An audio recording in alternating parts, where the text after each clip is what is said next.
I want to quickly cut across to Washington, D.C. Seema Sirohi is a senior journalist and analyst, wrote a best-selling book, Friends with Benefits, on India-US relationship. Seema, welcome.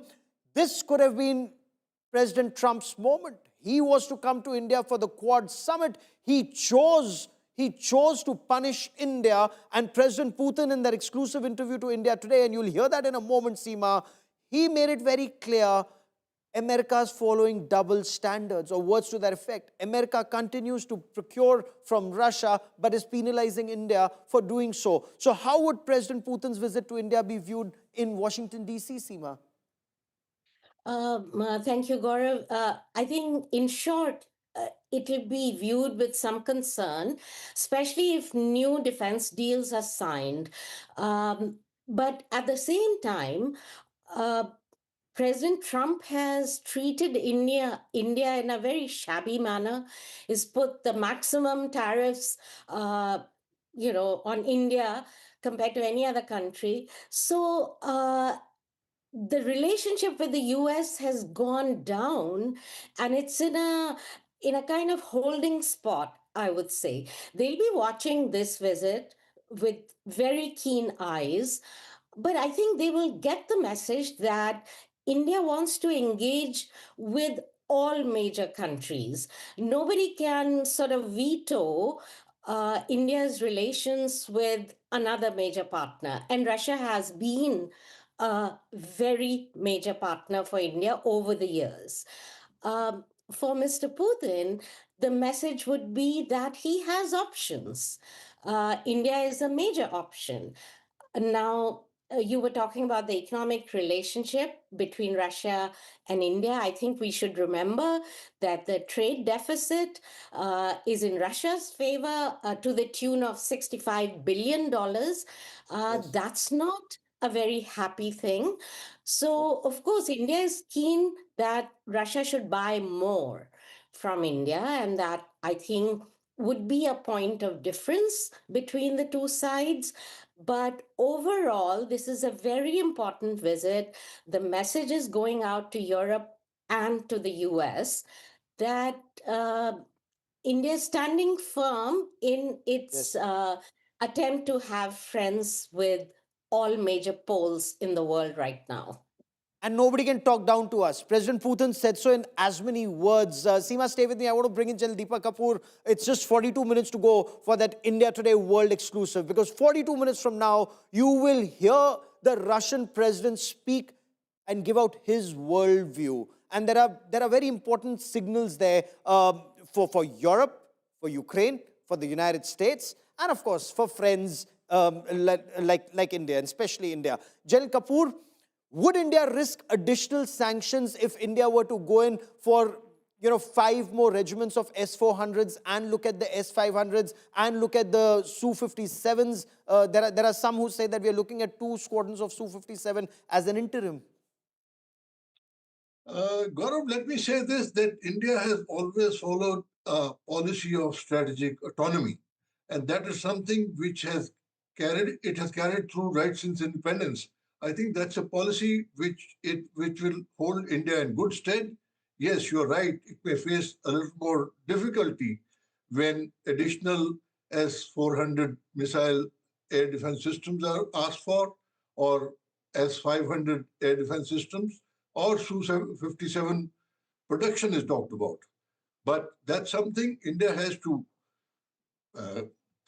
stay with, and therefore it is in India's national interest to be able to go through with those agreements with Russia and carry on ensuring that its strategic autonomy is maintained all throughout.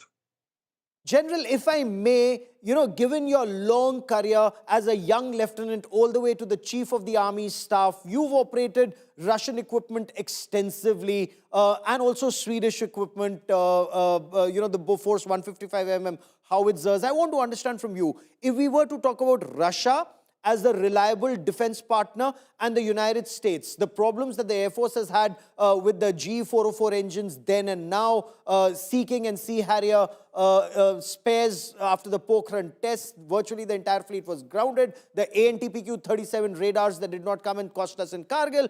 Who would you say is a more reliable strategic partner? And would that weigh in when India decides whether we want to go in for the F-35s or the Su-57s?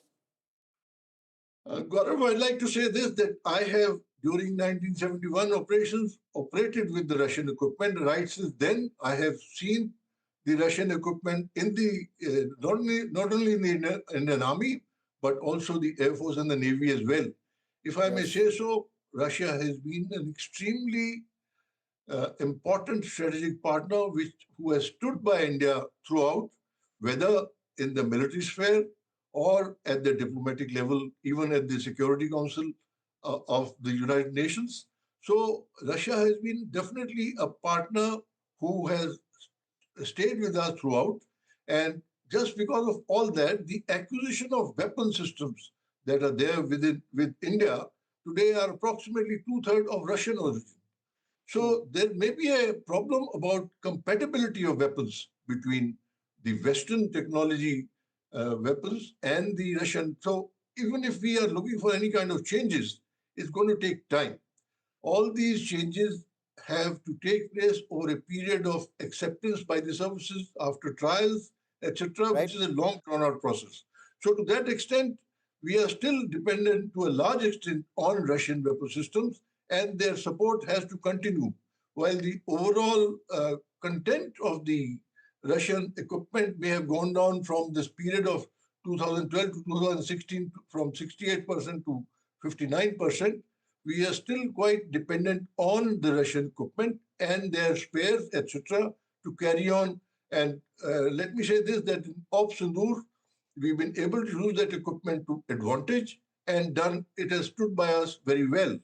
So in the future, I see this continuation of this relationship and assistance from Russia, especially in the field of getting a fresh lot of aircraft, naval ships, as well as within the Army, S-500 air defense systems, as well as additional tanks like we are manufacturing today, the T-90 tank.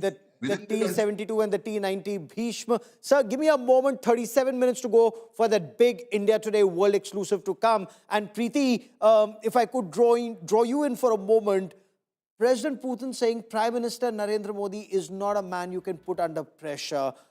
India today is not the India of 77 years ago. That's a signal actually to Europe and the United States of America that Prime Minister Narendra Modi will not buckle under pressure. Bang on, Gaurav. You're very right there because, this is messaging, this is global messaging, but this also stems from the fact that today you have a Russia which stands globally isolated where at least the West is concerned. So you see that Asia pivot where Russia is looking at India, and with India as an old friend. Russia is also looking at China, but China will bring its scale. India will bring it global legitimacy. But for India as well, on our part, we are looking at Russia primarily. I think our biggest reason would be global neutrality. Where the geopolitics of the world is concerned, especially where you're talking about China vis-a-vis India, that Russia remains geopolitically neutral, having its interests lie in China as well. So it is, in a way, a symbiotic relationship which is built on past history, and therefore you see that kind of bonhomie which stems from comfort because Russia has always been on our side of the divide in the historical context. But there is that current layer to it as well, which one can't really deny. I will get Ambassador Trigunayat to respond to that. 35 minutes to go for that India Today world exclusive to come up. But before that, what's the end game in Ukraine? Because that's the question on everybody's mind. While you hear that interview at 9 o'clock, let me give you a teaser, a little trailer. Listen into what President Trump said. Fred, coming to you in Moscow in just a moment, but listen in to President Putin on the end game when it comes to Russia-Ukraine conflict.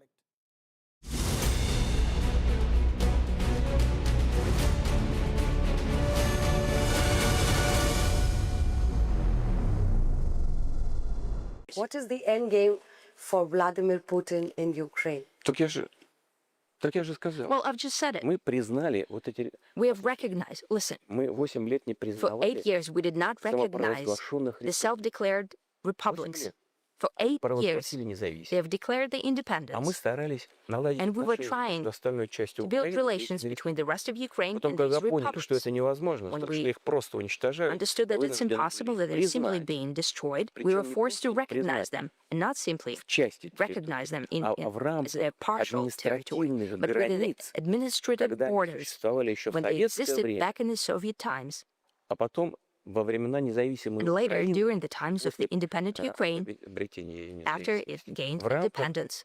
административных границ. In the И мы сразу Украине administrative сказали, limits, украинским войскам, люди не lines. хотят с вами жить. Они вышли на референдум, проголосовали So за the независимость. people, the voters, Выведите свои came to войска. the referendum И никаких and voted военных for действий. everyone to withdraw troops Нет, from there and not to они conduct предпочитали any armed воевать. Ну, вот сейчас actions there. завоевались. But they preferred to В принципе, wage war. And now всё к it all этому came to a head, and it all comes to one thing. вооруженным путем освободить Either we do that эти территории, through либо украинские military войска action will liberate the territories, or the Ukrainian troops will эти территории withdraw прекратят and leave these territories and stop killing people there. So I've given you a glimpse. The president has an endgame in mind.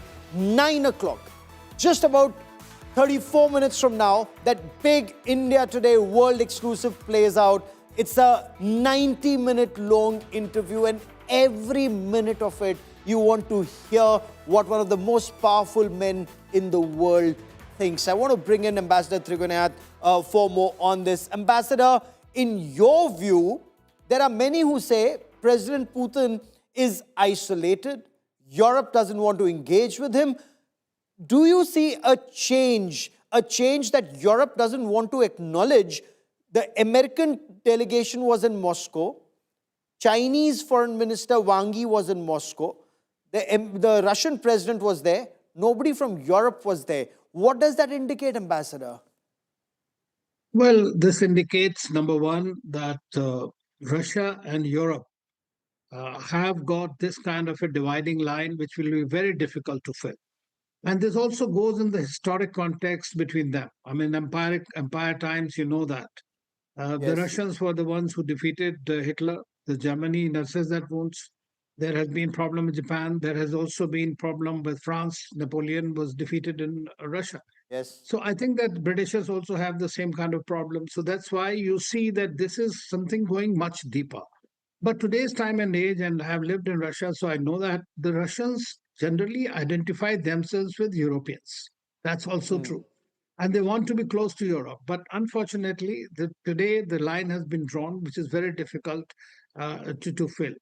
At the same time, no isolation, I don't think there is an isolation, because this is Russians realize that Europe is not going to be the same again. Therefore, they have moved towards Eurasia.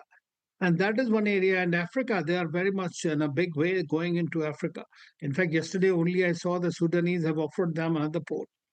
They are also back in Middle East with Syria again. They are in action with the Saudis, with the Emiratis. So you can't say that they have been isolated in any way. I mean, UAE has become their entrepot for all the trade, despite these sanctions that the West countries have imposed. Yes.